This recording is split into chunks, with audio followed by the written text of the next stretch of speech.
कभी कभी ईसीजी करने के बाद पेशेंट्स को 2D इको के बारे में बताया जाता जी। है कि doctors are not sure so they go for 2D echo, ये क्यों होता है? सो नहीं, एक आर्मामेंटेरियम बोलते हैं हम इसको, एक डिफरेंट इन्वेस्टिगेशंस होते हैं एक हार्ट का डायग्नोसिस करने के लिए प्रॉब्लम को।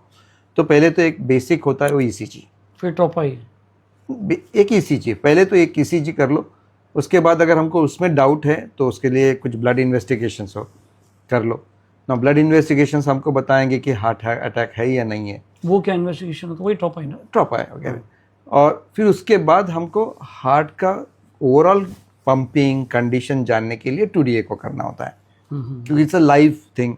जब हम लोग उसके ऊपर एक सोनोग्राफी जैसा होता है वो, उसका प्रोब जब हार्ट के ऊपर रखते हैं तो हमको उसका बीटिंग, अंदर के वाल्व्स, उसका क्या स्टेटस है, कौन सा एरिया मूव हो रहा है हल्ला या कुछ एरिया बंद हो गया हलने का, ये सारी चीज़ें 2D एको पे समझते हैं।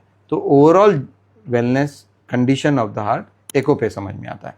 फिर उसके बाद होता है एको हो गया कि हमको मालूम है कि ठीक है चलो एको का ये प्रॉब्लम है।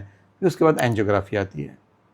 इसके दरमियान इस बीच में अगर सपोज हमको डाउट है तो हमको एक समथिंग कॉल है स्ट्रेस टेस्ट या TMT कहा जाता है, क्योंकि ईसीजी, प्लेन ईसीजी कभी कभी नॉर्मल आता है।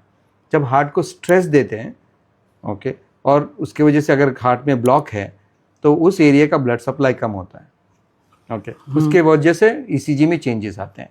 तो ये ईसीजी चेंजेस को आगे लाने के लिए या निकालने के लिए हमको उनको एक ट्रेडमिल पे दौड़ाना पड़ता है with all those ECG leads वगैरह। और जब ये पेशेंट ट्रेडमिल पे दौड़ता है और सपोज उसके हार्ट में ब्लॉक है तो वो लेवल का जो लीड है उसके अंदर वो हमको ईसीजी चेंजेस पता होते हैं।